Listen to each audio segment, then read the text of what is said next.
सलातीन 17 बाब और पहली आयत का हम मुताला करेंगे।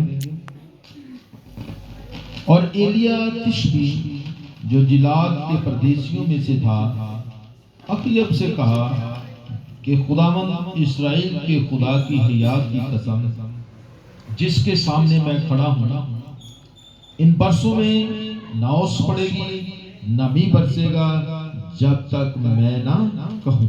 खुदावंद के पाक कलाम का पढ़ा और सुना जाना हम सब के लिए बाइस से बरकत हो।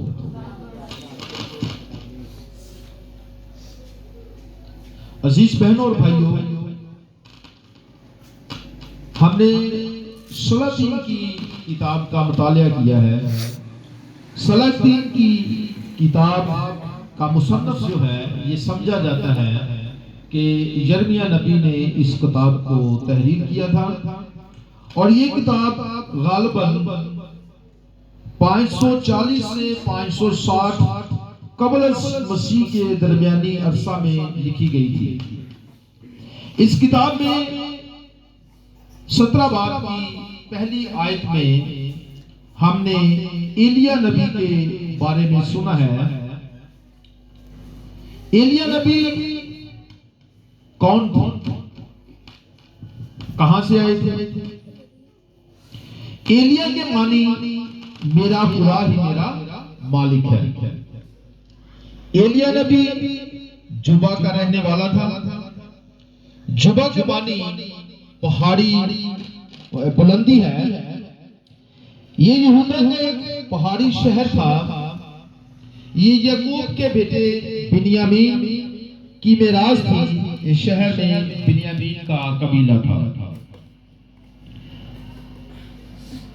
जलाद के बारे में मैं बताना चाहता हूं। इस आयत में हमने पढ़ा कि वो जलाद के परदेशियों में से था। तो जलाद के बारे में मैं आपको बताना चाहता हूं। बहुत कम लोग जलाद के बारे में जानते हैं। कलाम मुकद्दस में एक आयत भी है, क्या जलाद में रोगने बलसान नहीं है? क्या वहां कोई तबीब नहीं है?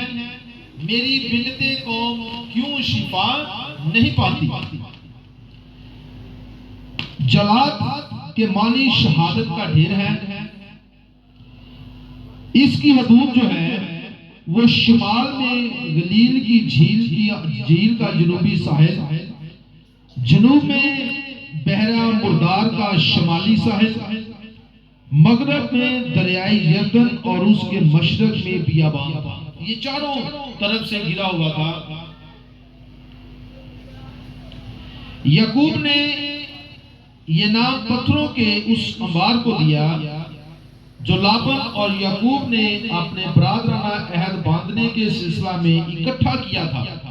अगर किसी को ये वाकया याद हो तो जब याकूब अपने मामा लाबन के हाथ से अपनी बीवियों और बच्चों को लेकर निकला था, तो लाबन ने याकूब पर इल्जाम लगाया था कि तुम मेरा एक बुत चुरा लाए हो।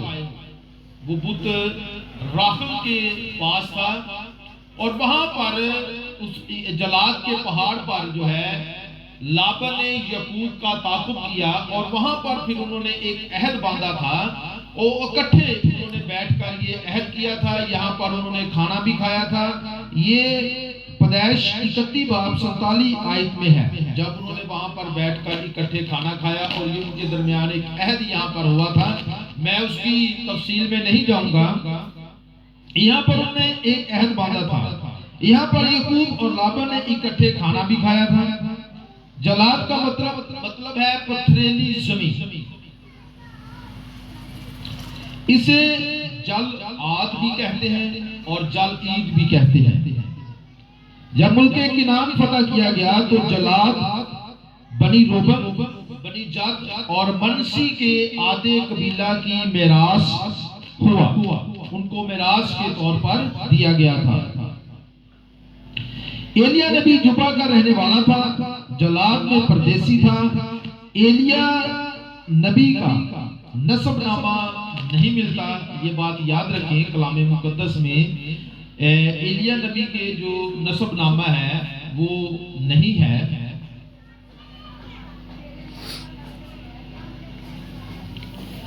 एलिया नबी इस्राएल की तारीख के सबसे दिलचस्प, अहम और नहायत ही अजीम नबी थे। अखिया बादशाह के दौरे हुकूमत में खुदा ने एलिया नबी को इस्राएल की बेदारी के लिए खड़ा किया था, इस्तेमाल किया था। अखिया का मतलब है बाप का भाई। अखिया उमरी का बेटा, जो शायद यहूदा आसा में 38 साल में बादशाह बना। इसकी उम्र 38 वर्ष थी जब ये बादशाह बना और इस्राएल पर हुकूमत करने लगा, और इसने 22 साल इस्राएल पर बादशाहत की। अखिया इस्राएल की शुमाली सल्तनत का 7वां बादशाह था। इसके अहदे हुकूमत में इस्राएल और यहूदा के दरमियान सुलह रही थी। अखियब ने अतबल की बेटी एजबल से शादी की। अखियब ने अपनी हुकूमत में खुदा को बहुत गुस्सा दिलाया, और जितने बादशाह अखियब से पहले थे उन सब से ज्यादा इसने खुदावंद को गुस्सा दिलाया था। खुदावंद इसके कामों से नहायत गजबनाक था, गुस्सा था। ये चंद बातें थी जो एलिया नबी के बारे में समझना जरूरी थी कि एलिया नबी का अचानक पहली सलातीन 17 बाब में उसकी आमद होती है। फिर वो अखियब बादशाह के खिलाफ खुदा उसे इस्तेमाल करता है इस्राएल की बेदारी के लिए, इस्राएल को उन सारी मुश्किलात से निकालने के लिए। एलिया नबी की पेशनगोई, अखियब की बदी और बदकारी की वजह से एलिया नबी ने पेशनगोई की थी कि 3 वर्ष तक ना जमीन पर ओस पड़ेगी और ना जमीन पर भी बरसेगा जब तक मैं ना कहूं। ये बड़ी बात है, ना इससे पहले और ना इससे बाद, इसके बाद कभी किसी नबी ने ऐसी बात नहीं कही कि जब तक मैं ना कहूं जमीन पर ना ओस पड़ेगी और ना बारिश बरसेगी। ये बहुत बड़ी बात है। इस सबब से जमीन पर जो है खुश्की हो गई, कहत पड़ गया, जमीन ने अनाज देना बंद कर दिया। कहत का ये दौर था, बड़ा मुश्किल तरीन ये दौर था। एलिया नबी को खुदा की तरफ से हदायत जारी होती है कि यहां से करेत के नाला में चला जा। वहां पर करेत के नाला में जब खुदा ने एलिया नबी को भेजा तो वहां पर खुदा ने कौवों की ड्यूटी लगाई थी कि तुमने मेरे खादम को गोश्त भी पहुंचाना है और रोटी भी पहुंचानी है। ये भी अपने आप में बहुत बड़ी बात है। अगर आप में से कोई कौवों के बारे में जानता है तो मैं आपको बताना चाहता हूं कि कौवे बहुत लालची होते हैं। वो बच्चों से रोटी भी छीन लेते हैं, वो किसी को खाने के लिए नहीं देते, छीनते हैं। छीनना उनकी फितरत है। लेकिन खुदा ने कौवों को हुक्म दिया कि तुमने मेरे नबी एलिया की खुराक का क्या करना है, ध्यान रखना है। वो भूखा ना रहे, ये खुदावन ने कौमों की ड्यूटी लगाई। करेत के नाला में जब ये वहां पर जाकर छुप गया था तो खुदा ने इसकी ड्यूटी लगाई थी। फिर इसके बाद जब कहत के जो दिन है वो बढ़ना शुरू हुए, कहत जब बढ़ गया तो ये सारपत के इलाका में, इसके साथ ही सारपत का इलाका था जहां पर एक बेवा थी और उसका एक बेटा था। सारपत की जो बेवा थी उनके पास सिर्फ एक ही वक्त की रोटी बची थी। जब एलिया नबी और सारपत की बेवा की मुलाकात होती है, आमना सामना होता है, तो एलिया नबी सारपत की बेवा से ये कहते हैं कि मुझे खाने को कुछ दो। तो उस बेवा ने कहा कि हमारे पास एक ही वक्त का खाना है, जो खाने के बाद मैं और मेरा बेटा मर जाएंगे, क्योंकि इसके बाद हमारे पास खाने को कुछ भी नहीं है। ये खाने के बाद यकीनन हम मर जाएंगे। अजीजों, इसके बावजूद उस बेवा ने एलिया नबी के सवाल को रद्द नहीं किया। इसके बावजूद कि वो जानती भी थी कि अगर हमने ये खाना बांट लिया तो हम मरने वाले हैं, उसने सोचा कि मार तो हमने फिर भी जाना है, तो क्यों ना खुदा के खादम को, मर्दे खुदा को भी जो हमारे पास खाना है वो उसे दिया जाए। और उस बेवा ने ऐसा ही किया, अपनी जान की, अपने पेट की, अपनी भूख की, अपने बच्चे की परवाह किए बगैर उस बेवा ने खुदा के खादम को, मर्दे खुदा को, एलिया को अपनी खुराक में से दिया खाने को। और उसका नतीजा क्या निकला? जब एलिया नबी ने वो खाना खाया तो उसने खुदा से दुआ की, खुदा से इल्तिजा की, खुदा से उनके लिए मदद चाहिए। और जब खुदा से एलिया नबी ने दुआ की तो कलामे मुकद्दस में लिखा है कि उसकी मटकी से और उसकी तेल की कुप्पी से जब तक कहत था तब तक उसकी आटे की मटकी और कुप्पी से तेल खत्म नहीं हुआ था। वो खुद भी खाती थी और जितने नजदीक के आस पड़ोस के जो लोग थे उनको भी खाने को देती थी। ये है अजीजों खुदा के लोगों से मोहब्बत करने का सिला। कलामे मुकद्दस में लिखा है, जो मेरे खादम को पानी का एक गिलास पिलाएगा वो बरकत से महरूम ना रहेगा। यहां पर हमने उसका असर देखा है कि जब उस बेवा ने एलिया नबी को खाने को दिया तो खुदा ने उस पर कितना बड़ा फजल कर दिया। उसकी आटे की मटकी से आटा और तेल की कुप्पी से तेल खत्म ना हुआ। ये बड़ी बात है अजीजों। एलिया नबी को खुदा ने बहुत सी जगहों पर इस्तेमाल किया है। ये वाकया पहली सलातीन 17 बाब 8-16 आयत में है। जब कैद बढ़ जाता है, इलाका में चला जाता है, बेवा से वो रोटी मांगता है और उसे रोटी मिलती है।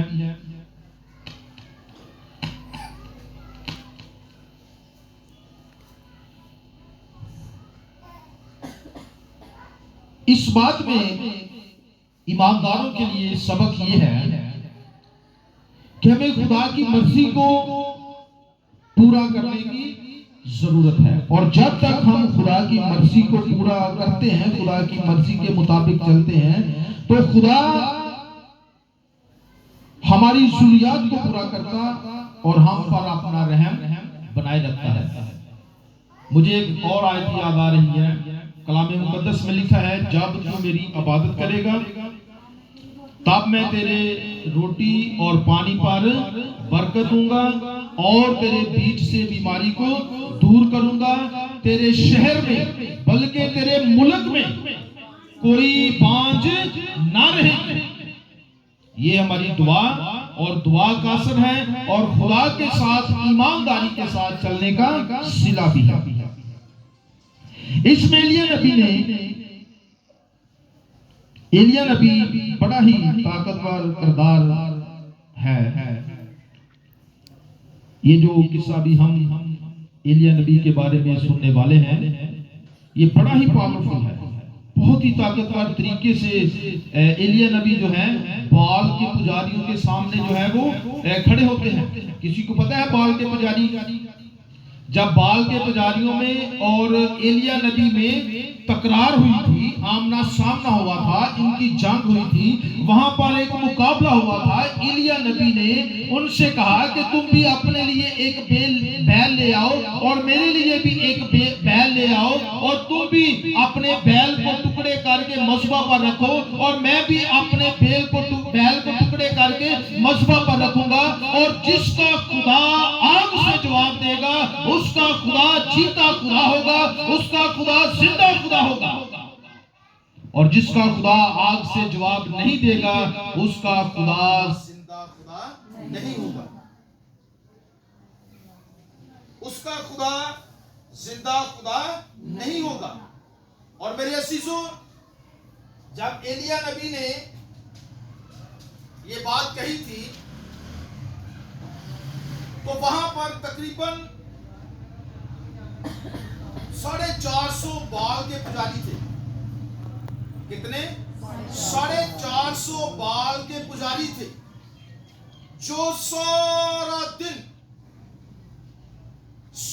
दिन वो दुआ करते रहे, सारा दिन वो आग मांगते रहे, सारा दिन वो अपने देवता बाल को पुकारते रहे, सारा दिन उन्होंने अपने देवता बाल की इबादत की, सारा दिन उन्होंने लगा दिया कि अब आएगा देवता, अब आएगा देवता, अब आएगा देवता, अब आएगा देवता। आखिर थक हार कर वो टूट कर चूर होकर गिर गए और उनका बाल उन्हें बचाने के लिए नहीं आया, और ना ही उनके बाल ने आग से जवाब दिया जिसकी वो इबादत करते थे, जिसकी वो पूजा करते थे, जिसकी वो पैरवी करते थे।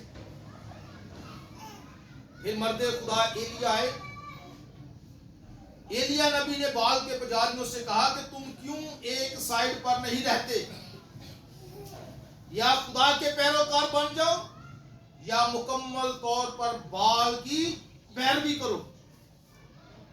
अब एलिया नबी ने एक छोटी सी खाली जो है वो खोदी और उनको हुक्म दिया कि मेरे मस्बा पर लकड़ियों पर जो कुर्बानी रखी थी 3 बार इस पर पानी डालो, और उन्होंने 3 बार उस पर पानी डाला।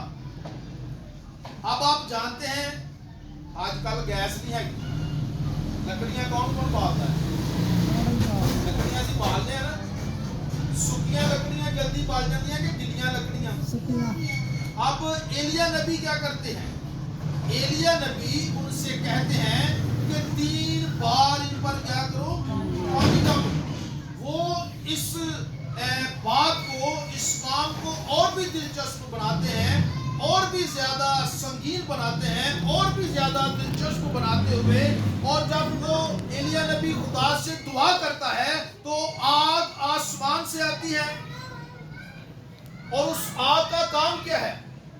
अब ये देखिए, बाल के जो पुजारी थे वो सारा दिन वो इबादत करते रहे, सारा दिन वो दुआ करते रहे, सारा दिन वो ढोंग रचाते रहे, लेकिन उनकी कोई बात, उनका कोई बाल, उनका कोई इबादत करने वाला जिनकी वो इबादत करते थे उनको बचाने के लिए वहां पर ना आया। और जैसे ही एलिया नबी ने आसमान की तरफ मुंह करके खुदा से दुआ की तो लिखा है कि आसमान से आग नाज़िल हुई, और उस आग ने क्या किया? देखिए जरा,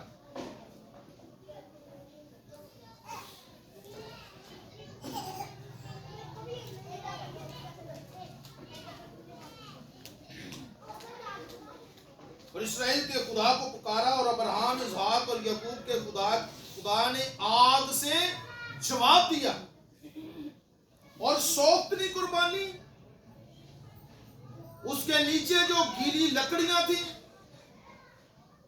वो पत्थर जिन पर मज़बा बनाया गया था, और मट्टी जिस जगह पर वो मज़बा था, फर्ज करें ये मज़बा है, ये पत्थरों पर बनाया गया है, इसके ऊपर ये गीली लकड़ियां हैं, गीली लकड़ियों के ऊपर वो कुर्बानी है। जब खुदा की आग आसमान से आई, ना गोश्त रहा, ना लकड़ियां रही, ना मज़बा रहा, ना पत्थर रहा और ना नीचे वो मट्टी, नीचे तक हर एक चीज का सफाया कर दिया। और लिखा है कि थाली में जो पानी था उसे भी चट कर दिया, उसे भी खत्म कर दिया। जब बाल के पुजारियों ने ये नजारा देखा तो डर गए। फिर वहां पर जितने लोग थे उन सब ने, एलिया नबी ने बाल के उन 450 पुजारियों को पकड़ा और कत्ल कर दिया। झूठे नबियों को, ये इस्राएल में झूठे नबी थे। इसी बदकारी के सबब से खुदा ने एलिया नबी को खड़ा किया था। अखीब की इस बदकारी की वजह से खुदा ने एलिया नबी को खड़ा किया था, इस्राएल को बेदार रखने के लिए, इस्राएल को बरकत देने के लिए कि तेरा खुदा तेरे साथ है। हमारा खुदा आग से जवाब देता है। खुदावन ने साबित कर दिया कि वो झूठे देवताओं से ज्यादा ताकतवर है। तब एलिया और इस्राएल के लोगों ने वहां पर मौजूद झूठे नबियों को क्या किया? कत्ल कर दिया। इनका ये अमल, आप ये देखें, ये कोई गैर कानूनी काम नहीं है। कलाम मुकद्दस में लिखा है, अस्तिस्ना 13 बाब 5 आयत में दिए गए हुक्म की तामील थी। ये 13 बाब घर जाके अगर आप चाहें तो पढ़ सकते हैं। अस्तिस्ना 13 बाब की 5 आयत में लिखा है कि जो कोई ऐसा अमल करेगा खुदा उसे काट डालेगा। ये घर जाकर आप पढ़ सकते हैं। अखीब की खुदा की ताकत का इकरार। अखीब बादशाह जो है, इसने खुदा की इस जलाल का, खुदा की इस ममूरी का, खुदा की इस कुदरत का अपनी बीवी एजबल से इकरार किया और घर जाकर उसको बताया कि एलिया के खुदा ने, मैंने एलिया के खुदा की ताकत को देखा, मैंने एलिया के खुदा की कुव्वत को देखा, मैंने एलिया के खुदा का जलाल देखा है।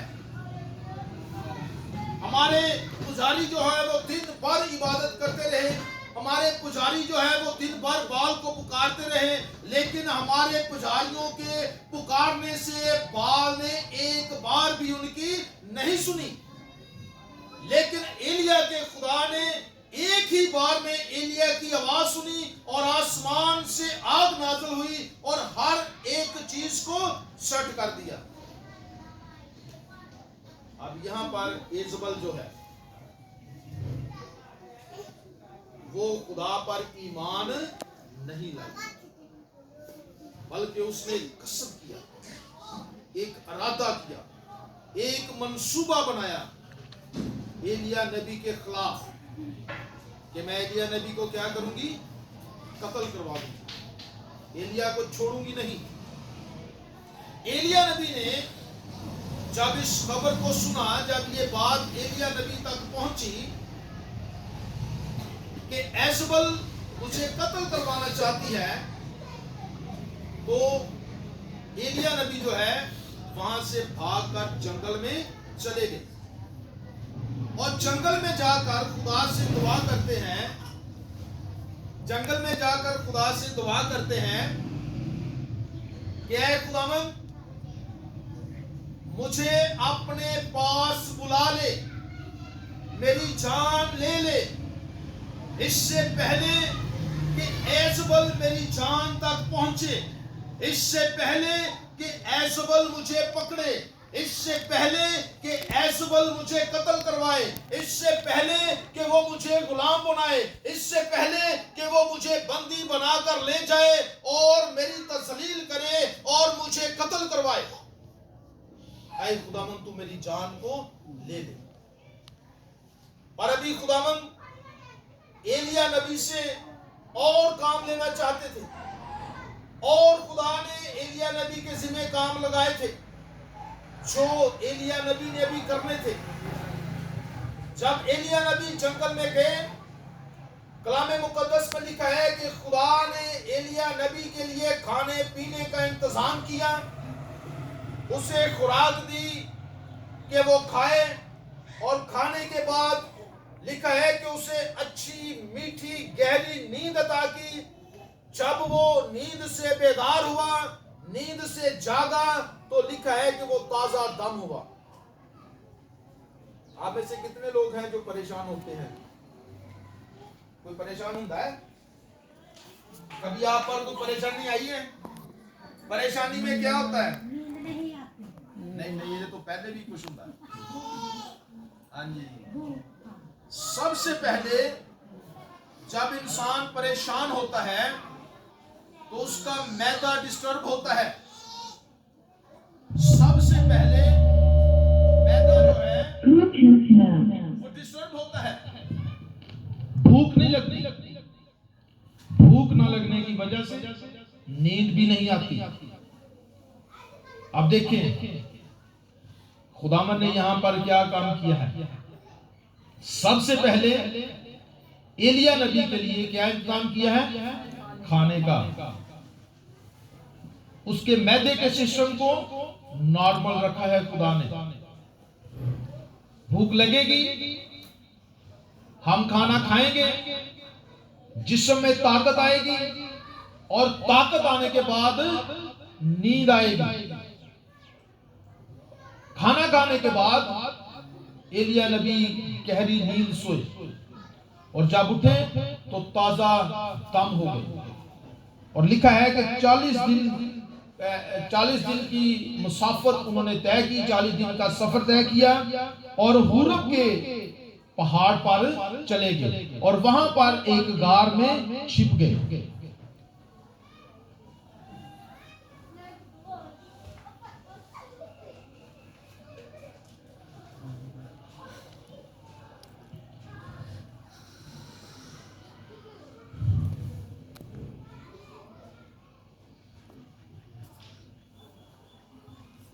और खुदावन ने एलिया से कलाम किया कि पहाड़ के ऊपर आ जा। मैं पहाड़ से गुजरूंगा। एलिया नबी इस बात पर यकीन रखता था कि मैं ही अकेला नबी बचा हूं, बाकी सब के सब जो हैं वो एजबल ने कत्ल कर दिए हैं, और जो कत्ल नहीं हुए वो बाल को सिजदा करते हैं। एलिया नबी ये समझते थे, उनके जहन में ये बात थी कि फकत मैं ही अकेला बचा हूं, बाकी जितने नबी हैं वो सब या तो कत्ल हो गए हैं, अगर वो कत्ल नहीं हुए तो उन सब ने बाल को क्या किया है? सिजदा किया है। वो बाल के पुजारियों में शामिल हो गए हैं। खुदावन ने एलिया नबी को हिदायत की, बताया कि अभी 7000 लोग बाकी हैं। कितने लोग? 7000 वो लोग हैं जिन्होंने बाल को सिजदा नहीं किया, जिन्होंने बाल की इबादत नहीं की, जिन्होंने बाल की पूजा नहीं की, जो बाल के पुजारियों में शामिल नहीं हुए। अभी 7000 लोग बाकी हैं। फिर खुदावन ने एलिया से कहा कि ऊपर पहाड़ पर आ जा। पहाड़ पर खड़ा हो और खुदावन वहां से गुजरता है। पहले वहां एक तुंद आंधी आती है, खुदावंद उस आंधी में नहीं होता। फिर एक जोर से जलजला आता है, खुदावंद उस जलजले में भी नहीं होते। फिर वहां पर एक आग आती है और खुदावंद उस आग में भी नहीं होते। इन सब के बाद हल्की दबी सी आवाज। एलिया नबी उस आवाज को सुनते, समझते कि खुदावंद मेरे जिम्मे और काम लगाता है। इस फरमान में अलीशा नबी को अपनी जगह नबी मुकर्रर करने का हुक्म भी शामिल था। यहाँ पर खुदा ने एलिया नबी को एक हुक्म दिया कि तुमने अपने साथ एक नबी को बरकत देनी है। वो कौन सा नबी है? अलीशा नबी को मसा करना है नबी होने के लिए। और एलिया नबी ने खुदा के हुक्म के मुताबिक अलीशा नबी को नबी होने के लिए मखसूस किया। और एलिया नबी और अलीशा नबी कुछ अरसा तक एलिया नबी के साथ अलीशा नबी एलिया नबी के मावन के तौर पर उनके साथ खिदमत करते रहे। और ऐशबल और रफीयत और उसके जो जानशीन था अहजिया उनके साथ निजामत करते रहे और खुदावंद के हुजूर इस्राएल कौम के लिए काम करते रहे। एलिया नबी की जो मौत है वो तबई मौत नहीं थी। एलिया नबी ने खुदावंद के हुजूर बहुत ही अच्छा वक्त गुजारा था, बहुत ही अच्छी जिंदगी थी एलिया नबी की जो उसने खुदावंद के साथ गुजारी थी। जितना हमें इल्म था, जितना हमें पता था, जो कुछ हम पढ़ सकते थे, उसके मुताबिक एलिया नबी ने अपनी पूरी जिंदगी जो है वो खुदा के साथ बड़ी वफादारी और ताबेदारी के साथ गुजारी थी। और खुदावंद मर्दे खुदा एलिया नबी पर मेहरबान था। मर्दे खुदा एलिया नबी से खुदा ने बड़े बड़े काम लिए, जिनमें से कुछ कामों का अभी हमने जिक्र यहाँ पर सुना है। आखिर में एलिया नबी की मौत जो है ये तबई मौत नहीं थी। एलिया नबी तबई मौत नहीं मरे। ये एक भूगोला में किसी को इस बात का इल्म है एलिया नबी जो आसमान पर उठाए गए हैं ये मरे नहीं है। ਇੱਥੇ ਨਾ ਹੁਣ ਤੇ ਅਸੀਂ ਕਦੀ ਨਹੀਂ ਦੇਖੇ, ਜਦੋਂ ਅਸੀਂ ਛੋਟੇ ਛੋਟੇ ਹੁੰਦੇ ਸੀ ਨਾ ਵਾਪ ਰੋਲਾ ਕਰਦੇ ਸੀ। ਦੇਖੇ ਕਦੀ ਵਾਪ ਰੋਲਾ? ਉਹ ਵਾਪ ਰੋਲਾ ਇਸ ਤਰ੍ਹਾਂ ਘੁੰਮ ਕੇ ਆਉਂਦਾ ਹੁੰਦਾ ਸੀ, ਉਹਦੀ ਸਪੀਡ ਇੰਨੀ ਹੁੰਦੀ ਸੀ ਕਿ ਉਹਦੇ ਅੱਗੇ ਜਿਹੜੀ ਵੀ ਚੀਜ਼ ਆਉਂਦੀ ਸੀ ਨਾ ਉਹਨੂੰ ਡਾ ਕੇ ਲੈ ਜਾਂਦਾ ਸੀ। ठीक है, ये बड़ा वसी इसका बहुत लंबा एक वाकया है एलिया नबी का। जब एलिया नबी को खुदा की तरफ से पैगाम मिला ना, तो अलीशा नबी जो थे एलिया नबी का साथ नहीं छोड़ रहे थे। एलिया नबी अलीशा नबी से अपना पंजाबी च कहते कि जान छुड़ा रहे थे, लेकिन अलीशा नबी जो है वो एलिया नबी के शागिर्द थे। और अलीशा नबी अपने उस्ताद एलिया नबी को छोड़ नहीं रहा था। जहां भी एलिया नबी जाते थे अलीशा नबी उनके साथ साथ जाता था। दरियाए यरदन के पास आए, आगे रास्ता नहीं था। एलिया नबी ने अपनी चादर उतारी और उसे पानी पे पटका और पानी दो हिस्सों में तकसीम हो गया। दरियाए यरदन को उन्होंने खुश्क जगह से अबूर किया। तो एलिया नबी फिर अलीशा नबी से कहते हैं कि यार तू जा। वो कहता मैनू खुदावंद दी हयात दी कसम, मैं तेरे तो जुदा नहीं होवांगा। वो थोड़ा दूर जाते हैं, फिर एलिया नबी से कहते हैं कि यार तू चले जा। वो कहता नहीं मैं नहीं जाना, मैनू लगता है कि अभी कुछ होने वाला है। अलीशा नबी एलिया नबी का साथ नहीं छोड़ा। फिर वो उसे पूछता है कि तू की चाहना है कि मैं तेरे लिए करा। अलीशा नबी फरमाते हैं कि मैं चाहता हूं तेरी रूह का दुगना मुझ पर आए।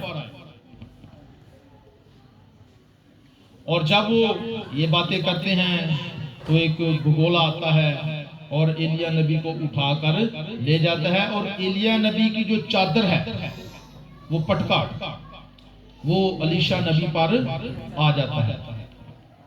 और फिर क्या होता है, जब अलीशा नबी वापस जाते हैं तो उसी तरह दरियाए यरदन पर पटका मारते हैं और दरियाए यरदन दो हिस्सों में तकसीम हो जाता है।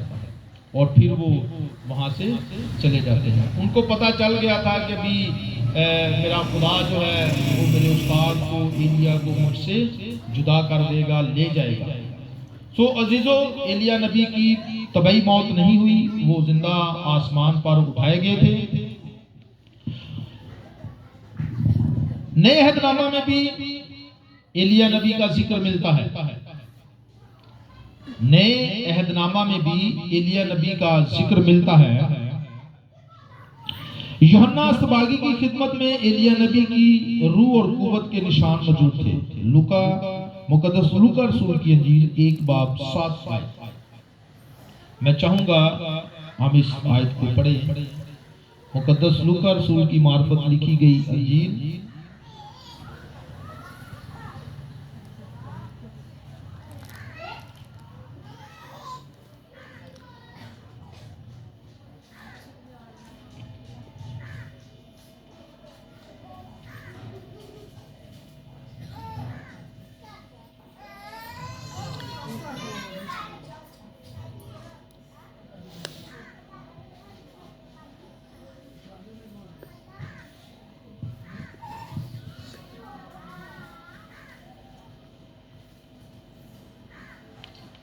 और वो एलिया की रूह और कुव्वत में उसके आगे आगे चलेगा कि वालिदों के दिल औलाद की तरफ और नाफरमानों को रास्तबाजों की तनाई पर चलने की तरफ फेरे और खुदावंद के लिए एक मुस्तैद कौम तैयार करे।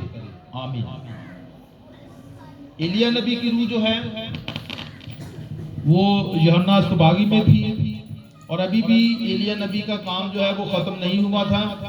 एलिया नबी को यूहन्ना अस्तबागी के जरिए एक मुस्तैद कौम खुदा के लिए तैयार करने की ड्यूटी सौंपी गई कि नाफरमान जो हैं, जो औलाद नाफरमान है, वालिदैन की नाफरमान है, वालिदैन की ताबे नहीं है, वालिदैन की इज्जत नहीं करती, उस औलाद को फेर कर खुदा की तरफ लाए और एक मुस्तैद कौम खुदा के लिए बनाए।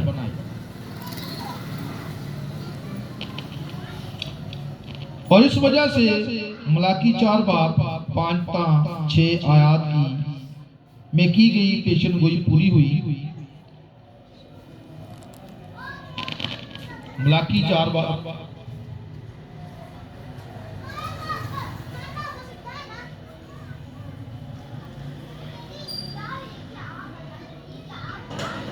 तुम मेरे बंदा मूसा की शरीयत यानी उन फ़राइज़ व अहकाम को जो मैंने हुरब पर तमाम बनी इसराइल के लिए फरमाए याद रखो। देखो खुदावंद के बुजुर्ग और हौलनाक दिन के आने से पेशतर मैं एलिया नबी को तुम्हारे पास भेजूंगा और वो बाप का दिल बेटे की तरफ और बेटे का बाप की तरफ माइल करेगा।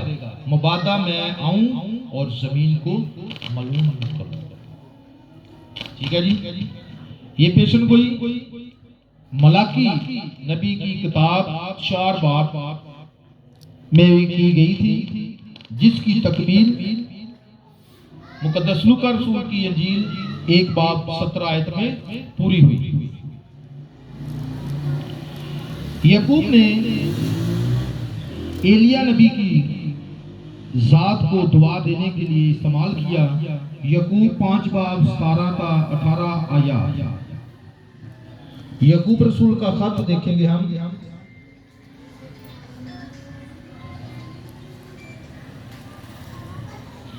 बाइबल नहीं है किसी के पास?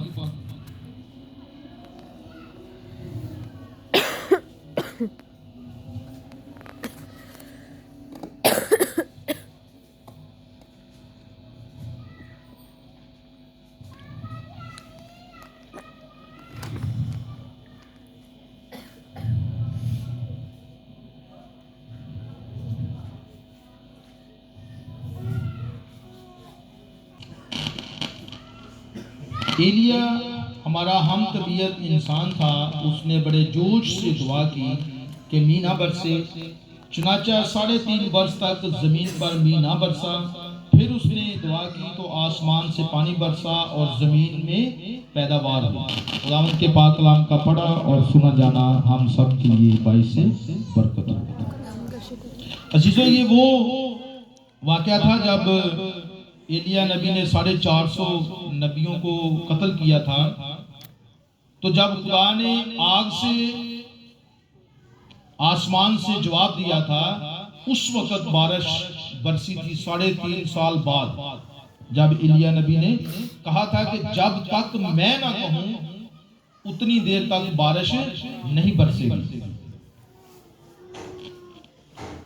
जैसा कि हमने पढ़ा कि एलिया नबी हमारा हम तबीयत इंसान था और उसने जोश से दुआ की और खुदावन ने उसकी दुआ सुनी।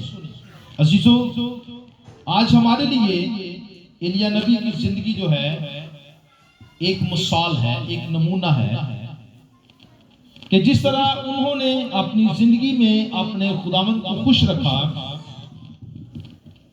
खुदा के साथ वफादार रहे और इसके एवज खुदा ने उनको बहुत सी बरकत से मालामाल भी किया, उनकी दुआओं को सुना, उनके लिए कौओं की ड्यूटी लगा दी कि तुमने मेरे नबी को खाना पहुंचाना है।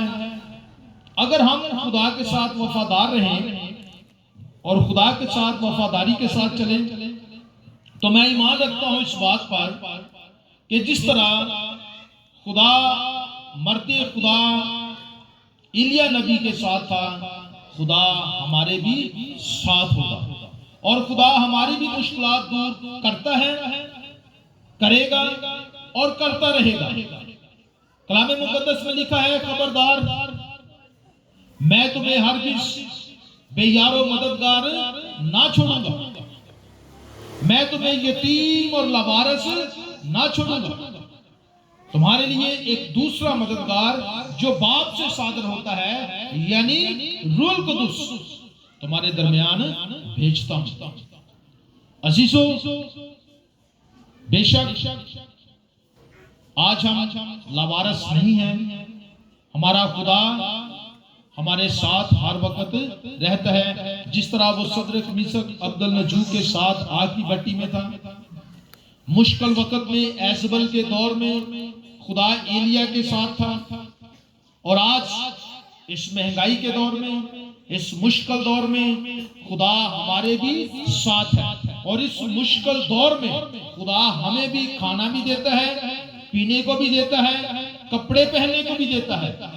इससे बढ़कर खुदा का फजल और हमारे लिए क्या हो सकता है कि हम जिंदा हैं, हम जिंदों की जमीन पर हैं और खुदा ने एलिया नबी के जिम्मे जो काम लगाए थे, खुदा ने हुरब के पहाड़ पर एलिया नबी को बताया कि अभी तेरे जिम्मे और भी काम है।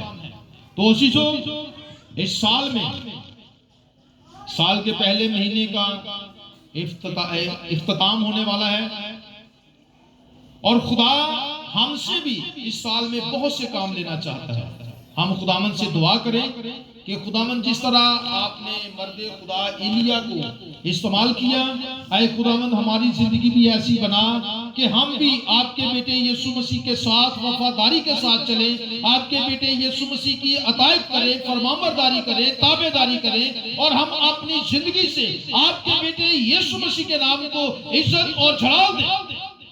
ऐ खुदावंद हम सब पर रहम फरमा, यीशु मसीह के नाम से आमीन।